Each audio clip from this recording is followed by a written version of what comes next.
You are now listening to the Hot Take Podcast, brought to you by Full Time Fantasy.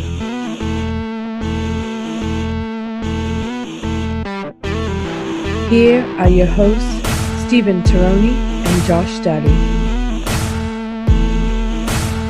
Time to make it hot.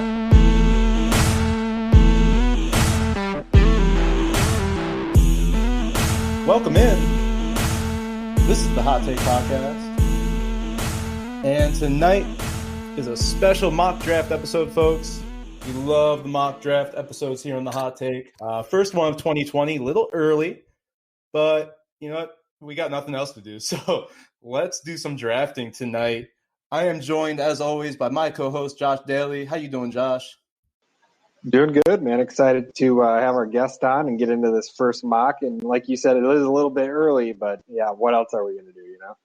Yeah, I was going to do like a dynasty startup. I think we will get to one of those. But for now, we're just going to do a redraft early 2020. And I think it'll be interesting to revisit this.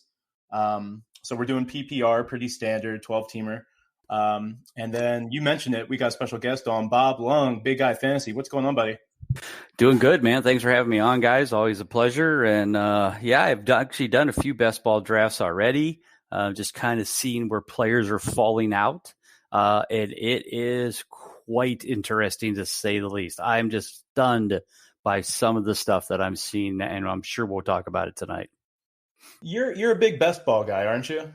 I wasn't until the last couple of years. And not necessarily. What I really like about it is, one, you can play for little money. Of course, if you do a best ball 10, you throw in $10 in. I think I won 2 of them last year, so I won $240, or $200. And but what I like is, by doing them in March and April and May, you really start to see where things are, and it helps because I put out the fantasy guide, which I'm sure we'll talk about, a little earlier than normal this year because of this whole world situation, life situation. And a lot of people were begging me, Bob, we're bored. Any chance you can get the guide out earlier than May 1st? Yeah, everybody's bored, Bob. Come on. Yes. So I got it out April 3rd. So, the interesting thing is, as I was putting it together and I was trying to look at the ADPs, it's so early. And so there was things that just didn't look right. But as I started to do some of the best ball drafts, I started to see the reality wasn't that far off of where the ADPs were. And I know things will change. Drafts going to come up and situations will change. And obviously I'll update the guide and all that stuff for after the draft here at the end of the month. But man, some of the stuff that I'm seeing just really blows me away. Now you're talking about like the value you're getting on guys. People are slipping. Yeah, I'm talking things like Julian Edelman going in the 7th round. Got it. That blows me away. Yeah, right. I know Tom Brady's gone. That doesn't mean that the rest of the team died. They'll get somebody who can throw him the ball. And who else would a new quarterback on that team throw to than Julian Edelman?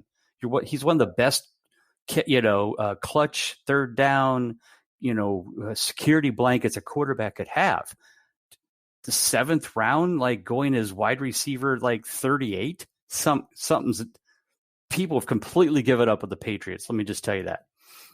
Yeah, we've seen a lot of guys where we're very surprised at where they're at as far as ADP. Like one interesting thing, we did like a this guy or that guy with Joe Pisapia on the last episode, and we did a couple with Adam Thielen. Mm-hmm. Adam Thielen right now is like the 310 back of the 3rd round. Yeah. And you can get Cortland Sutton at the 302, and we all love Cortland Sutton, but we're thinking just that alone. We're like, well, Adam Thielen right now with no Stephon Diggs, he's really in a juicy situation. Sure, yeah, exactly. So there's so many like that right now. This changed this year in the quarterback scenario. So many quarterbacks going different directions has put the wide receiver ADP world into just a complete chaos. And it's just interesting to see how it's fallen out. And I'm sure we'll see that tonight, maybe as we're looking at this mock. So what we want to do is we want to talk about the consistency guide, which you put out every year. And as you mentioned, you put it out a little bit early this year, and we appreciate you for that. Guys that we think about, that I think about. One is Julian Edelman. I think of him as a very consistent player. Another guy that I always think about right away is Keenan Allen. That's a guy who, to me, who I think, game in and game out, you're getting the high volume and he produces. Opposite end of the spectrum, Amari Cooper, right? So just guys that you can kind of think about here. Josh, I want you to propose a player to Bob and just see, this is the guy that you want to target, right? Just see how he charts on the consistency, and someone who you think actually would be very consistent. Yeah, absolutely. One of the guys that I would love to know what Bob thinks here would be for James Conner, just because of the unknown as if the Steelers are going to go and draft someone else. There's been reports that they absolutely are going to add somebody in one of the earlier rounds. I just kind of want to know, what, from a consistency standpoint, how much can we rely on him, whether we're in a dynasty or a redraft league?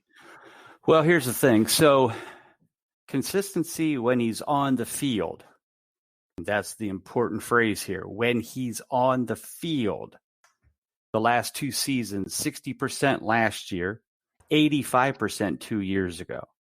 So basically over the last 2 years, we'll just say ballpark about 72% consistent. And that's an RB2, what we call clutch rating. I mean, that puts him in that realm.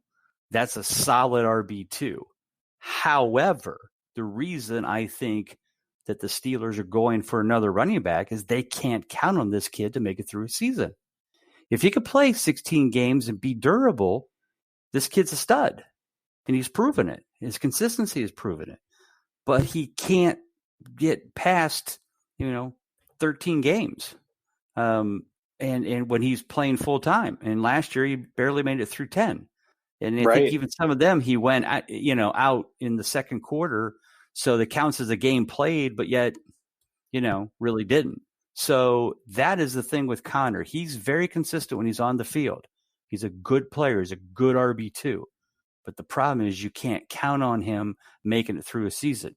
If you want to draft him, let's say they do get a running back, but it's not a high-end running back, but they may give him a chance. My thought is his ADP is going to fall.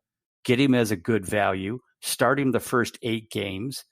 Hopefully he'll do well as he's shown in the past, and then trade his ass to somebody else to get rid of him. That's what you're going to do with him.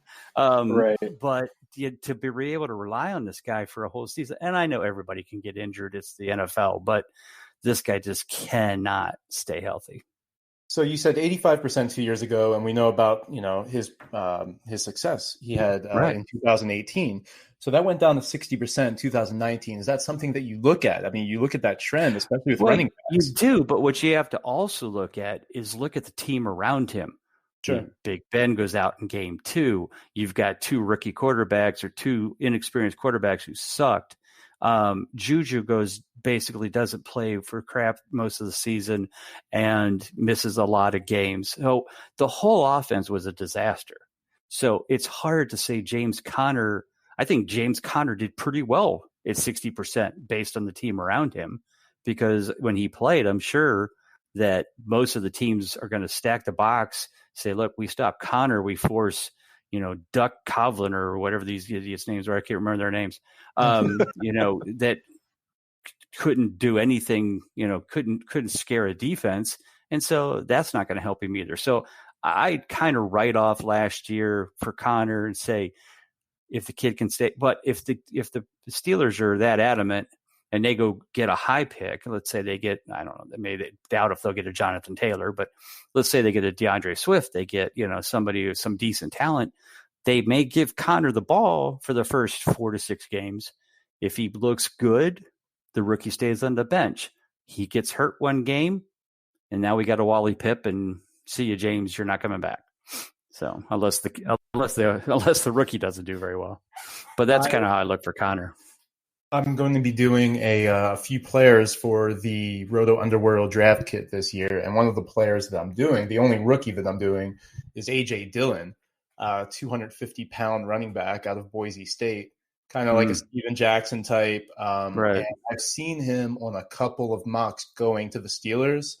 Yeah. Okay. Obviously, everything changes with the draft. So if they do draft a running back, whoever it is, you have to take that into consideration with James Conner. Now, what I saw last year was Benny Snell actually showed out a little bit in the time that he had. I do think that he played well enough to earn himself, some credibility in that locker room and in the front office there. So Yeah, I don't know. I don't know if they're going to be in a hurry Yeah. to draft a running back. Well, that's the thing. I think that's what we have to see. If they don't draft a running back, then Snell is their backup plan. If Yes. they do draft a new running back, especially a pretty well-known or high-end one, then that tells me that they really don't see a lot in Snell. Right. Yeah, I look at somebody like A.J. Dillon, if he falls in a good place and the Steelers are on the clock, knowing that Big Ben is coming back, and you have to imagine they're going to be in the red zone a lot more than they were last year, maybe somebody like Dillon still makes sense because, look, if they're going to get within that 5-yard line, I mean, that's a weapon that you can use. Right. So I'm going to dive a little bit deeper here. So James Conner, more like a second, third round pick. I want to ask you about Preston Williams, undrafted going in last year, and Ryan Fitzpatrick. This guy makes fantasy production happen at the wide receiver position. So Preston Williams, he started to be a flex play, and then unfortunately he was injured for the season. So tell me about Preston Williams in the games that he played, because that's somebody who you can just get at the end of your drafts. Or in best ball, I think he's a great pick. Absolutely. And I'm definitely picking Preston Williams in my best ball drafts. I've already done it. 63% consistency in the 8 games he played. That ranked him 26th. So, he didn't play a full season, but the games he played percentage-wise, so if he would have finished the year and just doubled that, he would have been 10 out of 16. That puts him as almost, that puts him in the wide receiver 2 scenario, which still puts him behind Devontae Parker, who is even better. So, with both of them on the field, I think they're both very good picks. And Parker's going, I thought Parker might get a little more love this year, but he really hasn't got as much as I thought. But the other thing is that some of these other bigger name receivers who have a better history to back them up are also going down in the same areas. I mean, I picked A.J. Green with Devontae Parker still sitting there as one slot behind him as my wide receiver 3. Yeah, I get it. He was injured, but who are you going to pick? Who are you going to trust? Yeah, of course. I said that last year too in 2019 where I'm like, oh yeah, A.J. Green, my wide receiver 3, look at this. And then we know the rest of that story. Yeah, right. All right. But I like Preston Williams a lot. Definitely think is a good late round pick. Great value as your wide receiver 5 or 6. I like him a lot. Good consistency last year in that short time frame. Yeah, that's good to know. Yeah, I'm glad I asked you about Preston. Ryan Fitzpatrick, he came in the last year, and you have Devontae Parker and Preston Williams. I mean, it's like a Chris Godwin and Mike Evans ultra light, like 2 pretty solid wide receivers, big bodies, really threats in the red zone. He can work with that. And, as long as he's on the field, I think you can kind of count on that production. I mean, what happens with a Ryan Fitzpatrick-led offense? It's on the field a lot, and they're passing a lot. Right. That's really the concern. Right. Well, mostly because the Dolphins' defense sucks. So they're passing a lot because they have to pass a lot. Exactly. And then, look, if they draft Tua, I still think, I think Ryan Fitzpatrick starts the season. And then you get, Tua coming in, who's probably going to, he can be very electric, and he's also going to have some growing pain. So I think, a similar kind of style of offense there. Yeah, no, definitely. Josh, let's start up this mock draft, man. What do you say? Yeah, I'm ready for that, especially after we're talking about Preston Williams. Like, just talking about all these guys I like. So, right. Let's get this fired up again. Like you said, it's a 12-team PPR. So, the 3 of us are using the Fantasy Pros custom mock draft here, and it kind of generates some random spots. Looks like me and Bob are stuck at the end of the turn here, but you're getting pick 4, my friend. I like it. I like the spot. Okay, yeah, I love it. Love a top 4 pick. Oh, so I'm 12. I can't see it on my screen. I get to snag picks. Me and Bob get to snipe each other all day. Yeah, you guys have all the fun over there. Okay, so this is what PPR and 12-teamer, right? No other rules here. What? Yeah, just doing a dozen teams here, PPR, and then it looks like first 3 picks off the board: McCaffrey, Barkley, and Thomas, and that serves it up to you. Okay, so I got Zeke, Dalvin Cook, Alvin Kamara, who I'm really looking at here. I drafted Zeke a lot last year, and I really was disappointed. And I think people could say the same thing about Alvin Kamara. You can't really say that about Dalvin Cook. I'll say that. I think Dalvin Cook is the play here. I am going to get Kamara because I still think that there's a lot of upside there with the way he plays that style of offense in New Orleans. So I went Kamara there with the 4th overall pick. Nice. And then so it's going to zip through these other ones till it gets to me here at pick 11. So you had after you pick. Say, Josh, Zeke. You have 14 seconds, just so you know. Yep. And then I was just going to do a quick pick recap, but looking at pick 11 here, I think I'm going to go ahead and go with Devontae Adams, who is also the consensus recommendation as just the 2nd wide receiver off the board here. Just like him a lot better than a couple other running backs here. All right, so I'm taking Derrick Henry here because it's the best running back left on the board. I could go double tight end or double wide receiver, but I won't. And I'm going to come back with Julio Jones as my then wide receiver. So I've got a nice turn there of 85% higher and higher consistency out of both of them. I'll take those 2 every day. Nice. And then so that goes right back to me after the turn. And thinking about doing the double wide receiver, but I'm actually going to opt to go with Josh Jacobs here and take my first running back. Nice. Yeah, you're big on Josh Jacobs. I like that. Okay, so back to me. Let's see. We got Mike Evans on the board. I'm not a big Mike Evans guy right now. Man, with Tom Brady, it's going to be different, and I don't think it's going to be in a good way there. Leonard Fournette on the board. I am actually going to go with Kenny Golladay. Nope. There it goes. Wow. That is comes in fast. So I've seen this in most best ball drafts I've already done where Mahomes and Jackson are basically going early 3rd round, late 2nd, and Kelsey and Kittle going in the 2nd. So right. that looks pretty normal. Right. Now Mike Evans is back, and the fact that I can pair up Golladay and Evans, I'm loving that. Like in years past, I just love Mike Evans as my wide receiver 2. I don't love him as my 1. But you get him as your wide receiver 2. I gotta get that all day. So. I forget. Is this 1.5 for tight ends? We're not doing that. No. Oh, okay. Because I just saw 3 tight ends go off in the 3rd round. I have not seen Waller and Andrews or Ertz go that early yet. Yeah. That's why I wondered. Can't get that value on Mark Andrews anymore. Josh goes Sanders. So here's where I'm kind of in a tough spot because there's some good wide receivers. There's some good quarterback. I think I'm going to go. Keenan Allen because there's just good consistency there, and then. Yeah, that's who I was debating on. It was either going to be Sanders or Adams for me. And then Allen. For my 3rd wide receiver, I'm going to go Cooper Kupp. Nice.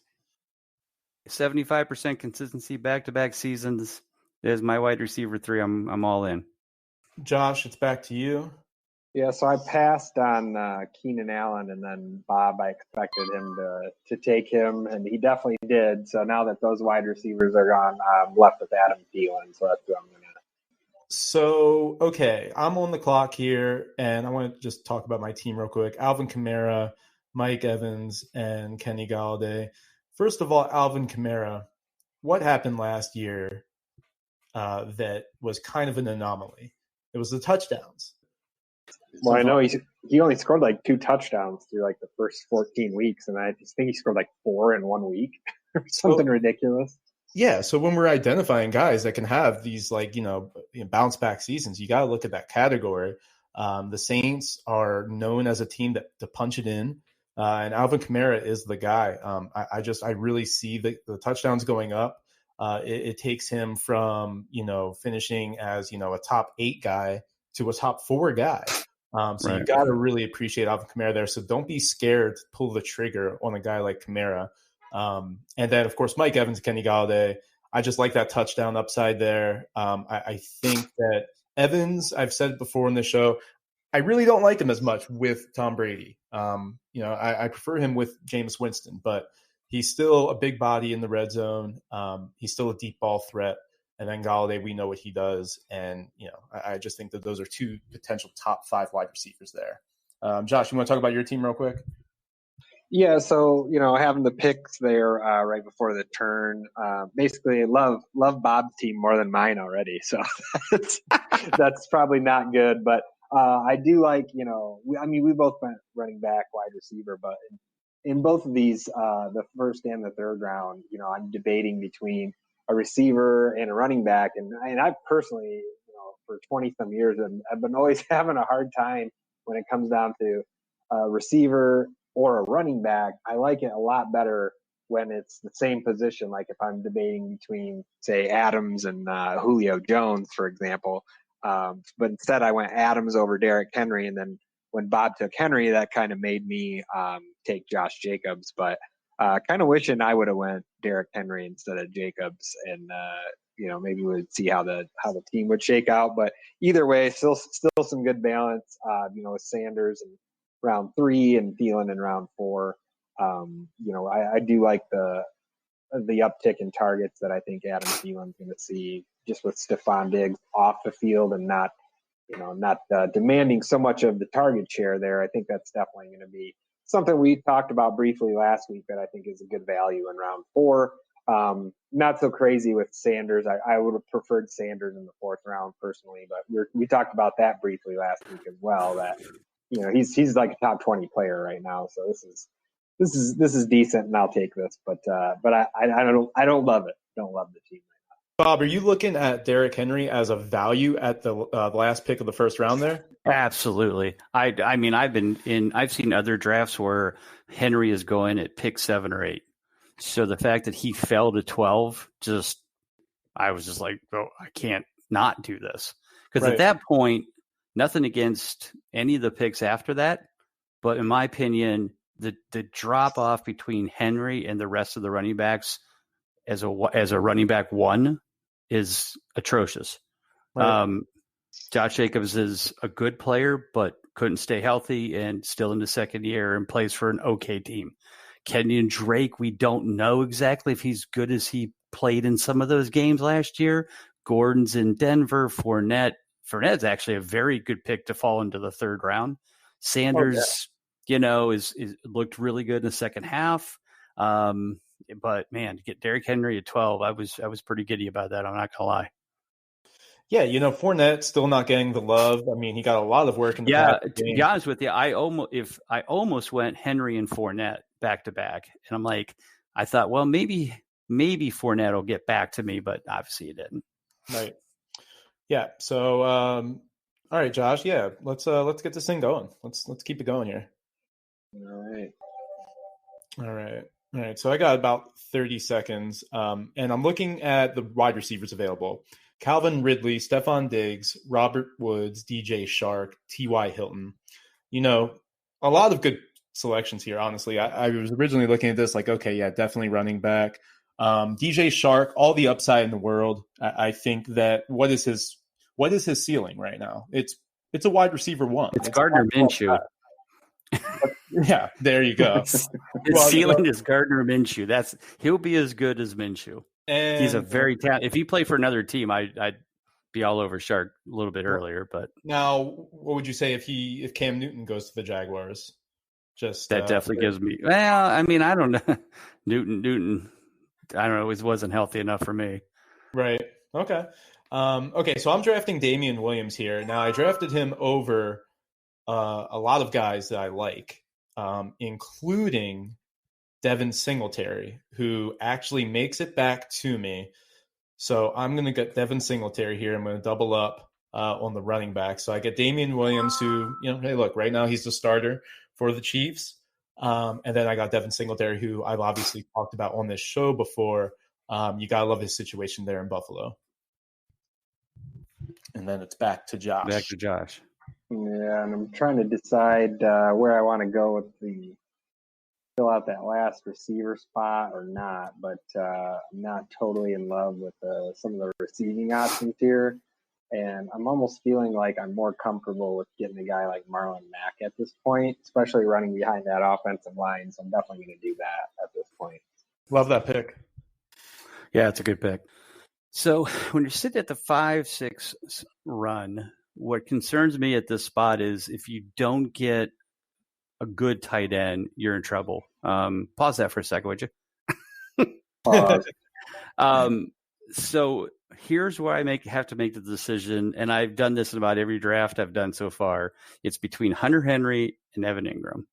I love them both. They both have been very consistent.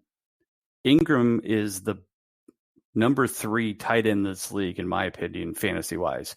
Yep. If he can play a whole season.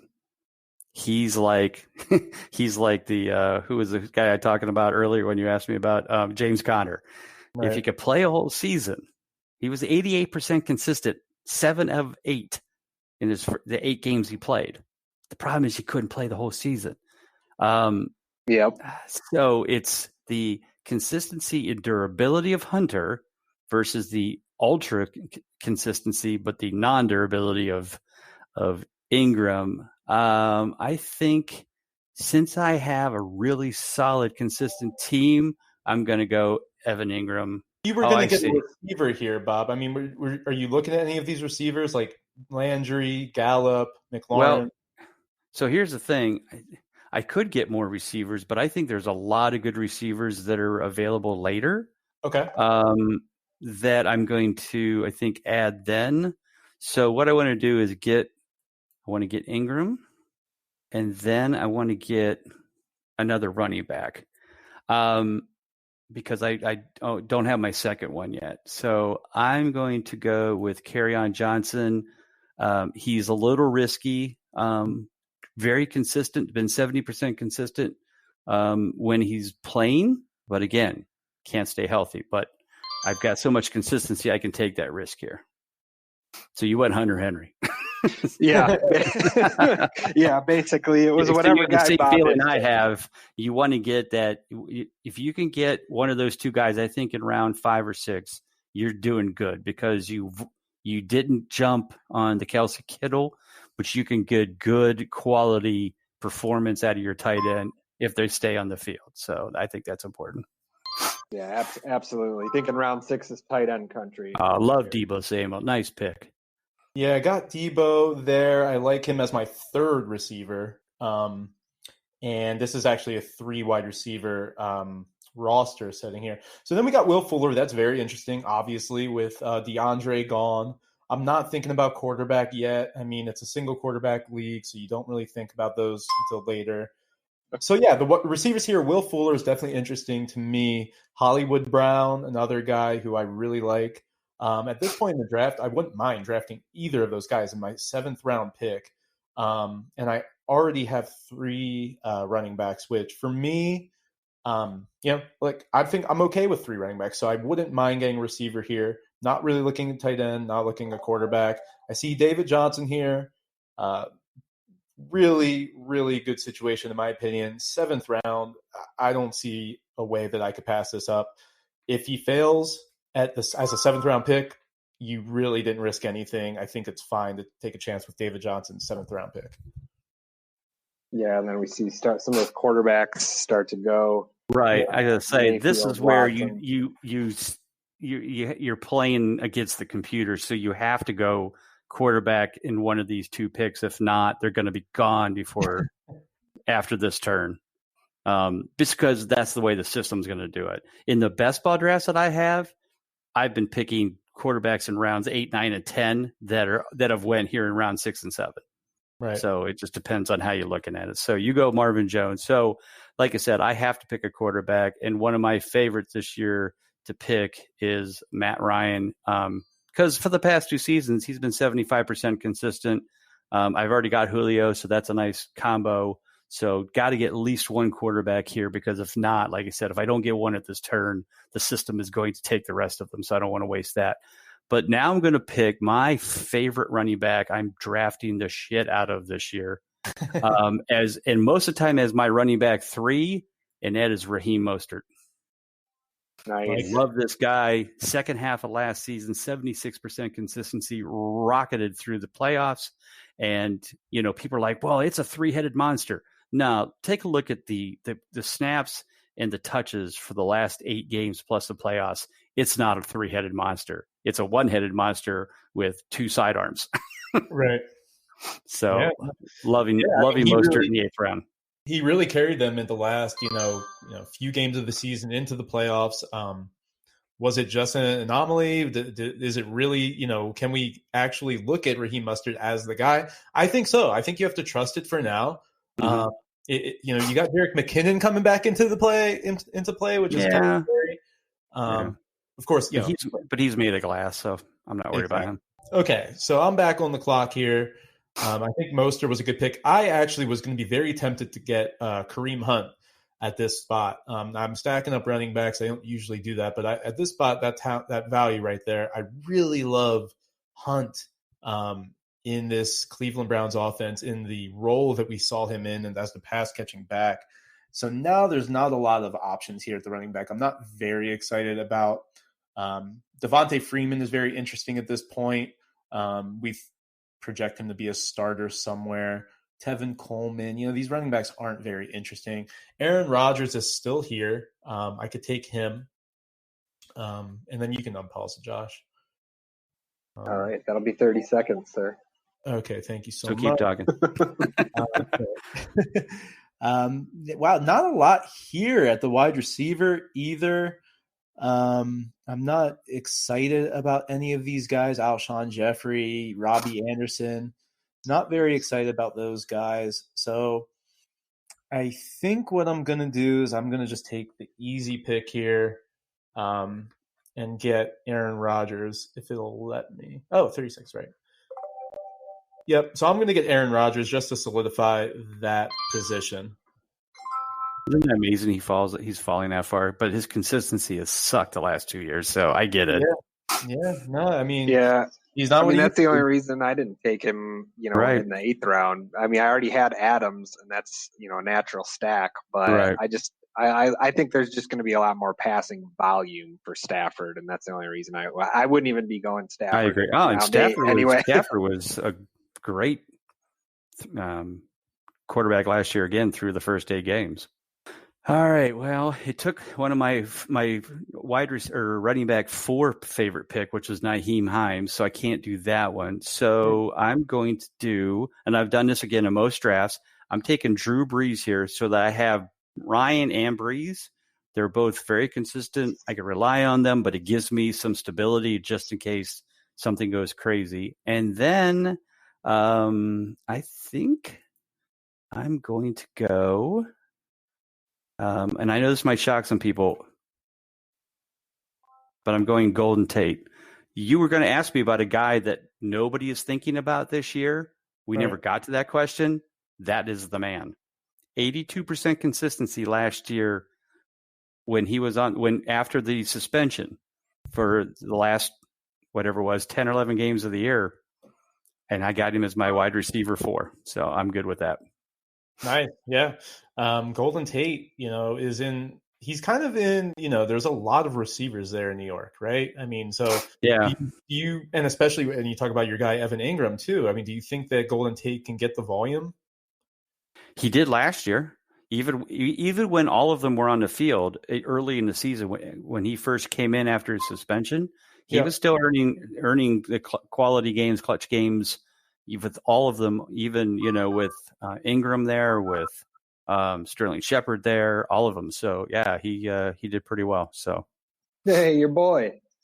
I got my boy Preston Williams. All right, sounds good. What do you like about your team so far?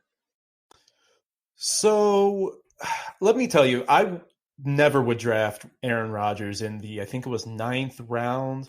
I think, Bob, you mentioned it. Yeah, the computer was drafting a lot of quarterbacks. Right. And that kind of made me like rethink about things. But in all honesty, I wouldn't draft Aaron Rodgers there. I would wait until like get Matthew Stafford or someone like that. And then Josh, you're on the board here. Was that Adrian Peterson? Yeah, I don't trust Darius, guys. Yeah. Bob on the clock.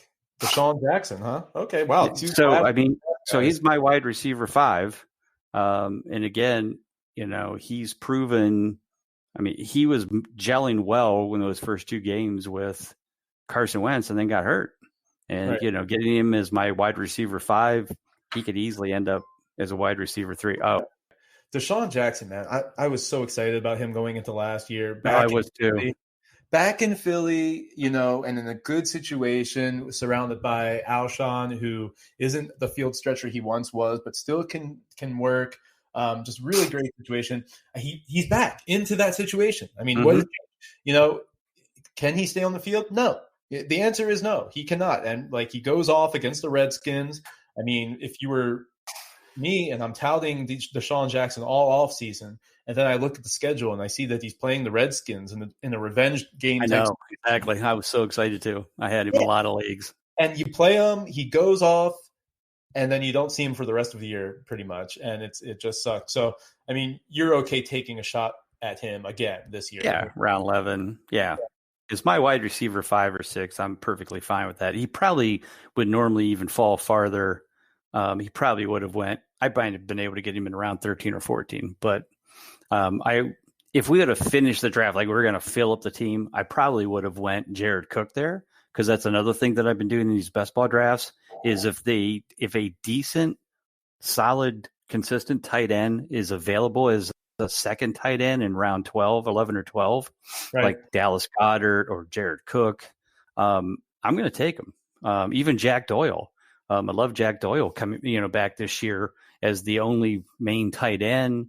You've got Phillip Rivers, who loved throwing to his tight end for the Chargers. So I've taken like Jack Doyle in round 14 or 15, even though I've taken Ingram, because again, you can always flex a tight end. Right. And if this would have been a 1.5 point, now it might have been a lot differently. But yeah, I would have probably taken something like that, maybe even before Jackson, or taken either both of them. We've talked about Jack Doyle on the show. I think me and Josh are both on board here. And I really like Jack Doyle. Like, if you're going to wait on a tight end, which in this situation, I don't even have a tight end. And right. we've gone 11 rounds. Right. And it's because, look, I like Travis Kelce. I like Mark Andrews. I just don't want to pay for them. Now, right. If they fall, yeah, I'm going to draft Mark Andrews if he falls into the 6th round, 7th round. Right. But then otherwise, I'm just going to wait. I'm going to wait it out. Jack Doyle is there. But what I really like to do is you can draft in the 13th round, let's say TJ Hawkinson, right? An upside guy, a Mike Gesicki. And then you can come right back and get Jack Doyle. Right. Especially, and even if it is a 1.5 per reception for a tight end, you can still get both of those guys late.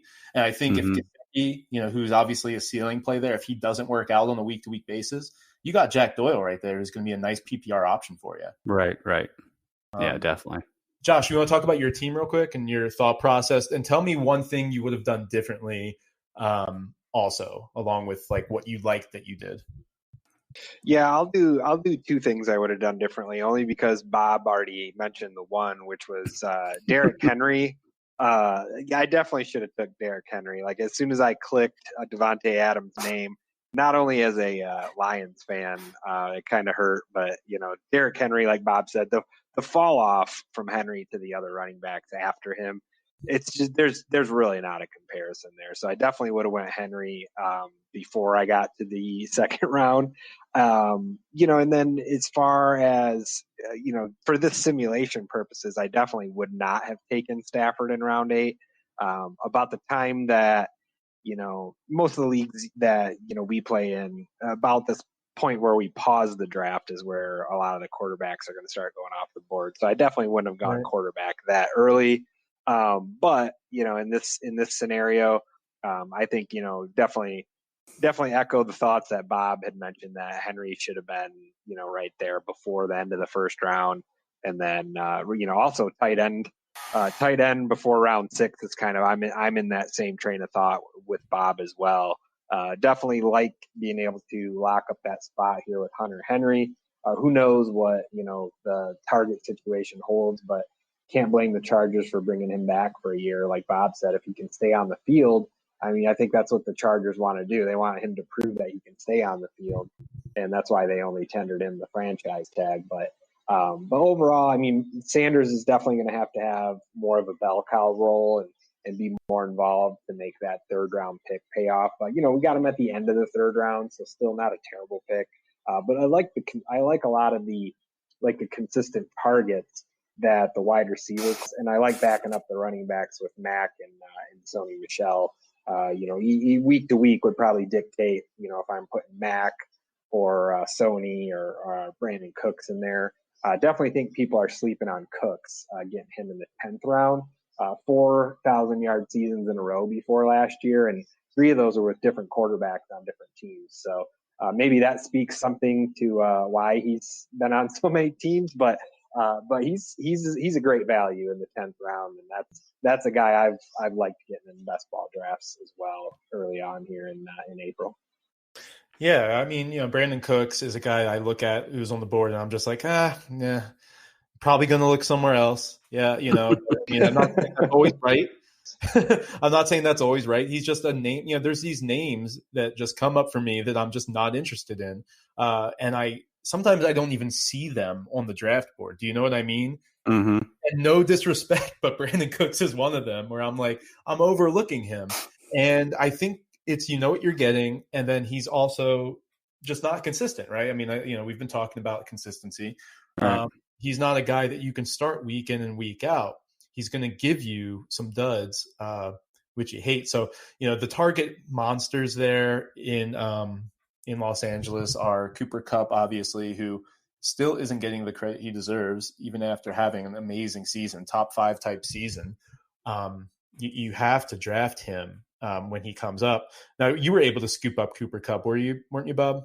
Yeah, I got him in the turn there in the 4th round after Keenan Allen, which is a solid spot. Again, if I can get him as my wide receiver 3 and get almost a guaranteed 75% consistency out of him, especially since I have Julio and Keenan Allen on top of that, man, that's why I went that instead of trying to get a running back there. I almost grabbed either Ingram or Chris Carson, but I was like, you know what? I'll just go back to my reliable Kerryon Johnson, Raheem Mosterts, and know that I'm going to get something there, even though there's a little more durability issues, especially with Kerryon. So tell me about the rest of your team, and then tell me one thing that you would have done differently if you could. It's honestly, I'm literally almost tearing up here. It's so amazing. Can't even tell you. I basically drafted it just like I have been in these best balls. The difference here is that I'd have to say that these ADPs and the way this fell out is probably the most realistic one I've been in. These best ball ones are just ridiculous, I think. Like I said, I'm getting, Julian Edelman in round 8, and this thing had Edelman going 5-10. It makes more sense. Yeah. Keenan Allen I've gotten in the 5th and 6th round of some of these best ball drafts. So definitely more realistic, which I was glad, because this to me is more what we're going to see, I think, in August than you're going to see, obviously, versus the other stuff I've seen. But it's a little bit when you've done these with Fantasy Pros, which I've done a lot in the past too, you kind of know how it works. So you kind of know, okay, if I don't take this guy here in order, he's going to be gone before he gets back. Now you can't always predict that, but in this case you can. But obviously I love the consistency of every player on this board, or I wouldn't have drafted him.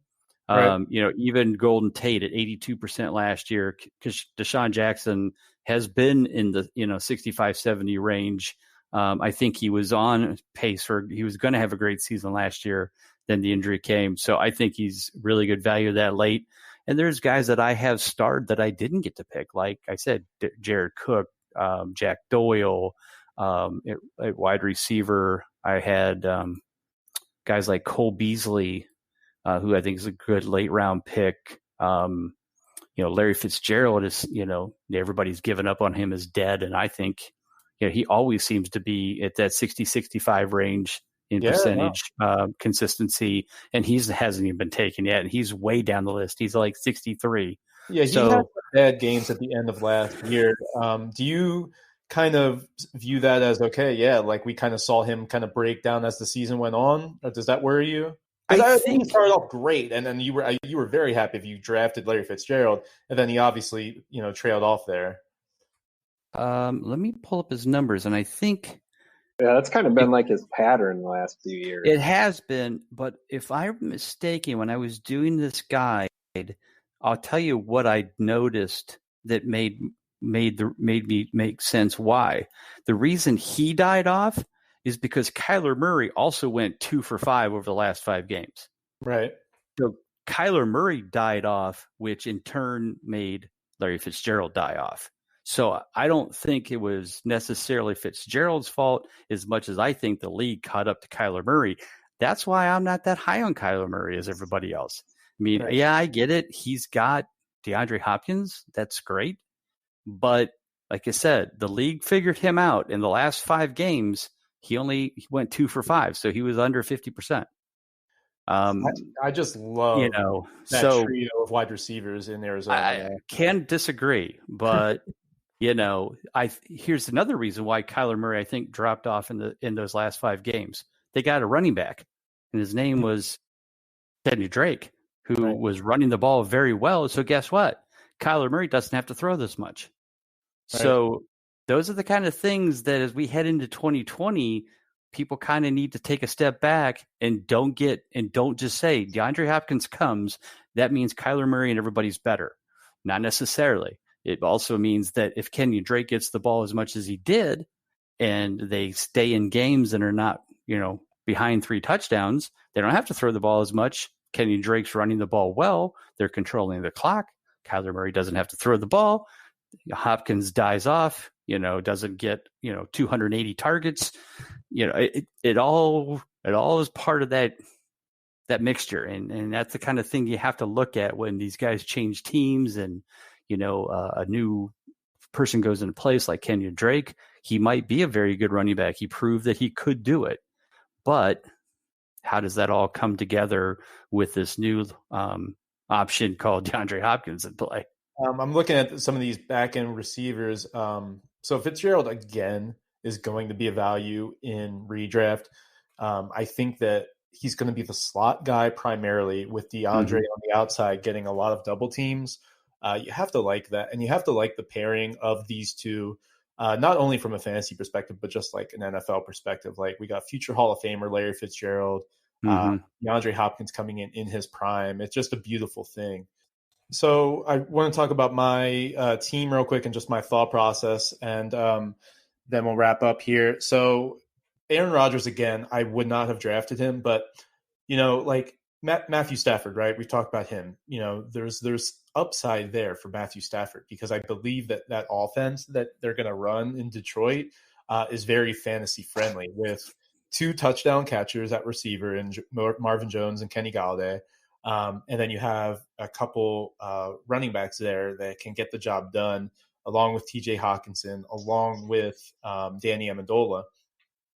And then Tom Brady, look, people have been sleeping on Tom Brady for good reason as a New England Patriot. So he's always there at the end of drafts.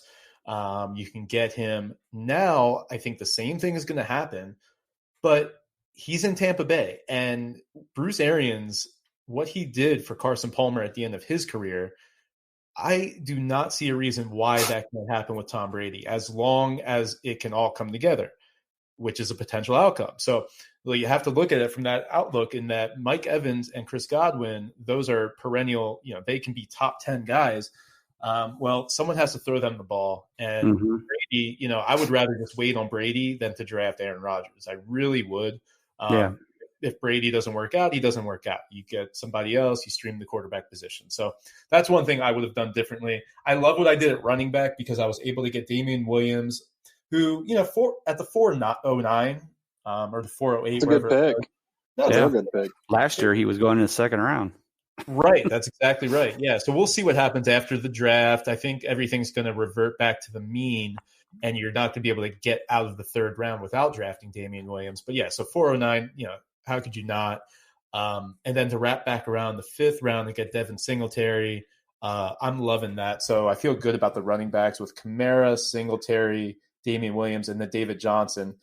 David Johnson, I got in the seventh round in this draft. I do not think that come August that's going to be possible.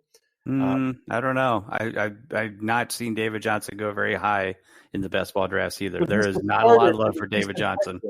Well, he's the starter for the Houston Texans, and then we go to the preseason. And so is Carlos Hyde. Sure, and Carlos Hyde put together a 1,000-yard season. Right, but from a fantasy perspective, it really wasn't that good. No, I mean 1,000 yards doesn't mean that's 100 fantasy points. Sure, if you don't have things to go with it, like catches and receiving yards and touchdowns, it can be a bust as well. So but I like David Johnson. I'm not arguing with your David Johnson pick. I'm just telling you that right now there's not a lot of love for him. Right. We'll see if that changes. Yeah, I think it will. If it doesn't, then I think that, look, you can say, okay, I don't believe in David Johnson. I don't believe in that he has any juice left. That whatever your thought process is, seventh round, you're not really losing. You're not losing much. No, you're not losing. Yeah. Is your running back 4? Right. You got to be happy about that. Yeah. Carlos Hyde last year, running back 23. Right. So if you look at that and you're saying, okay, can David Johnson do that? Yes, he can. Yes. Right. I took a couple chances with the wide receiver here because I have Mike Evans, Kenny Galladay, Deebo Samuel. I do feel pretty good about that. And then I took a couple, flyers here in Deontay Johnson and Preston Williams. There were a lot of safe options on the board. I just always seem to draft this way, where I go for upside. And, sometimes these guys just end up on the waiver wire. Sometimes I just cut them outright. That definitely happens. So at that point where, Bob Lung is drafting Golden Tate, I'm drafting Preston Williams, who may not pan out at all. It's just the way I draft. And then I look at somebody like Tony Pollard, who I got with the last pick of the 11th round. I think that there is value to be had there. I think he's worth the shot. He may be able to have standalone value there. They could certainly use him more in the slot role now that Randall Cobb is gone. That's kind of like my own little fantasy that I've put together, is that Tony Pollard just plays out of the slot sometimes. I was surprised you didn't go Latavius Murray there, because you'd have both, one, Kamara's handcuff, which is important. Not that he gets hurt that much, but it's nice to have him. And second, Latavius Murray did pretty well on his own, even when Kamara was on the field. Yeah, very flex worthy. Oh, definitely. No, I mean, look, hey, if I could only have your mind, Bob Lung, then I would be able to make moves like that. Like have the whole Saints backfield and get some standalone value from Latavius. No, I would love that, but it didn't work out like that. Yeah. I do have a question for you guys. So Bob and I were drafting at the end here, right at the turn.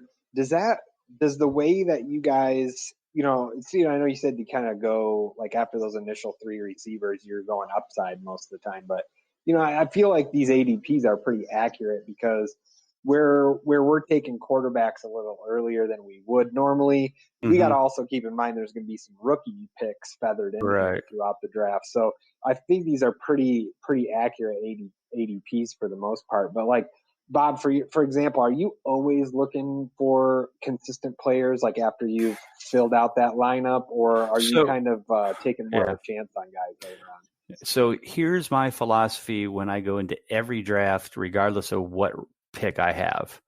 My first 7 picks basically will be my starting lineup. So I don't do any bullshit of 5 wide receivers and no running backs.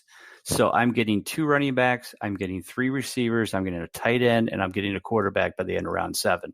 And all of them on my system should be around 70% consistent, or have proven 70% consistency or better in the past. Now, first 2 rounds should be around 75 plus. More, I'd rather have 80 plus than it goes to 75 and 70. That is my goal every time. Somebody will say, "Well, no, I don't do that, man. I'm doing it." That's fine. That's your way. Whatever way you want to do it is perfectly fine with me. That's my way, and that's what I on my tier draft list. If you remember from the guide, people love that because it helps them stay focused on who they're going to get, and that's what that tier draft guide will say. If you look at the corner, it says at the end of round 7, you should have 1 quarterback, 2 to 3 receivers, 2 to 3 running backs, and 1 tight end. That should be your starting team should be there in place by the end of round 7, because now you can take chances. You can say, okay, I'm going to take Raheem Mostert as my running back 3. I'm going to get a second quarterback in Drew Brees. I'm going to take a shot on Deshaun Jackson, because you know that you should be getting 70% consistency from your starting lineup if they stay healthy and play all the games. Now, we know shit happens, so that's why you got to have backups and, solid positions in that. So that's always my philosophy, regardless of what draft I'm playing in. At this 5th, 6th round turn. Now, Josh, I think that your best pick was Marlon Mack at the 5'11". If you get the starting running back for the Colts with arguably the best offensive line in football, and then you got Phillip Rivers coming in, I mean, you just got to love that right there. Yeah, well, I mean, that's definitely the best line in football, in my opinion. And I love how that Frank Reich offense, kind of is set up. They use Mack very effectively, and they love Marlon Mack there in Indy, and I love Marlon Mack as well. So he's a guy that I think you can really use in your flex. If something happens with Sanders, he's a guy that I can slot in as a starter and not miss a beat. So, I mean, he's definitely a guy that I think is being a little bit undervalued. My other favorite pick, I already talked about Brandon Cooks. It's just funny because when we talk about Brandon Cooks, it's like he went from just a baller to boring like overnight. And I'll take it, man. I'll take the value I got from both those guys. I tell you another guy to think about for the Colts, and he is getting zero love. He actually picked in the 9th round here, which is the highest I've seen. I did 2 drafts I've been in. He goes in round 12 and 13, and that's Nyheim Hines. Mm-hmm. I mean, think about it. He is now the Austin Eckler for the Colts, right, for Phillip Rivers. And in a PPR format, if they use a similar offense, and Hines and Mack kind of share the backfield, but Hines is more third down like Eckler was prior to Eckler being the starter. I think there's some great value there as like I said, running back 4. Love him a lot. I'm all for Nyheim Hines, and I think that 9th round, 10th round, 11th round, whatever it is, like that's a fine pick. But I think that we're going to see a lot of Marlon Mack kind of falling because people are going to say, "Well, I can just draft Nyheim Hines later," where, don't overthink it. Marlon Mack is going to be the lead guy. And right. Yeah, Marlon Mack is Melvin Gordon, and Austin Eckler is going to be Nyheim Hines. Think 2 years ago when Eckler was kind of just the third down back only and didn't really fulfill as big a role. But as a 9th, 10th, 13th round guy, as your RB5, he could end up being a good flex player for you most of the season.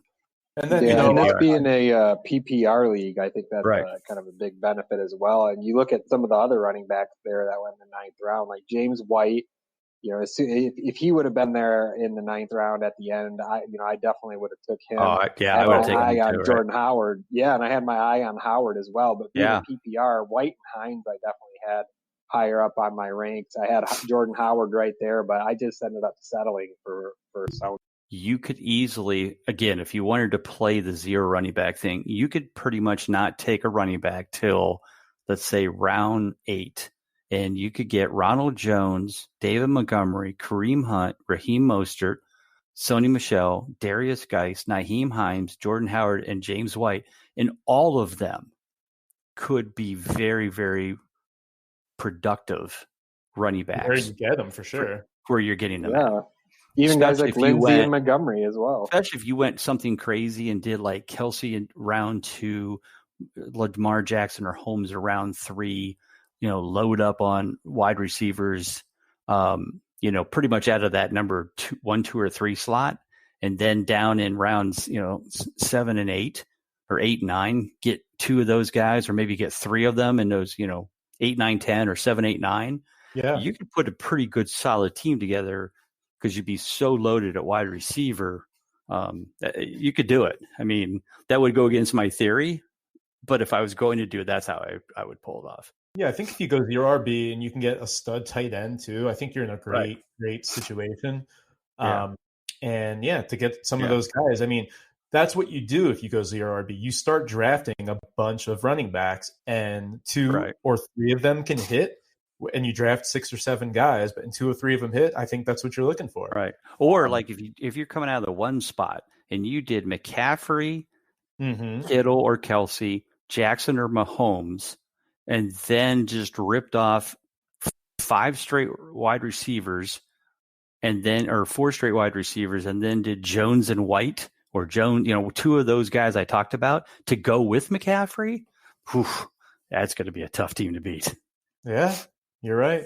I mean, it's so advantageous to get somebody like Lamar Jackson, who you're getting 2 positions in one. So if you're doing 0 RB, I think like that's just a great, because then you can argue, I'm getting Lamar Jackson. I'm basically getting a running back in my 0 You're getting your RB2 and your QB1. Right. Same time. Exactly right. Bob, it's been a great time drafting with you, man. Tell everybody where they can find the consistency guide, how they can purchase it, and what else you have going for them this offseason. You got it. So it's out there, the best place to go, especially if you're a hard copy kind of guy. You want to hold it in your hands, which it seems like most people do. You get that on Amazon. Just search for Fantasy Football Consistency Guide 2020. Should find it pretty easily. You can get it there. The cool thing is then once you get the guide, there's a code in there. You can go to the Big Guy Fantasy Sports website, and for only $10, you get the VIP package for the rest of the season. That's all of your updates, all your tier draft list updates, all the articles, access to the consistency report. We can put in your scoring method to find out who the best, most consistent players were in your league scoring system last year, and help you with your draft prep.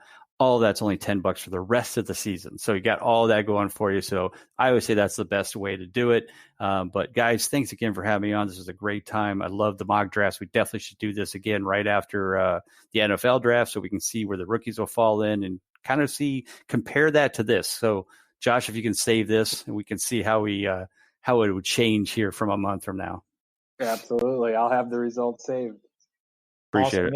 Yeah, little teaser here. I was talking with the one and only Paul Charchian, and I wanted to get him on for tonight. And he said, "You know what? Get back to me after the draft. I don't even have my rankings together." He was like, "I know Bob Lung is going to give you a good episode, though. So we'll get you back together." I appreciate that.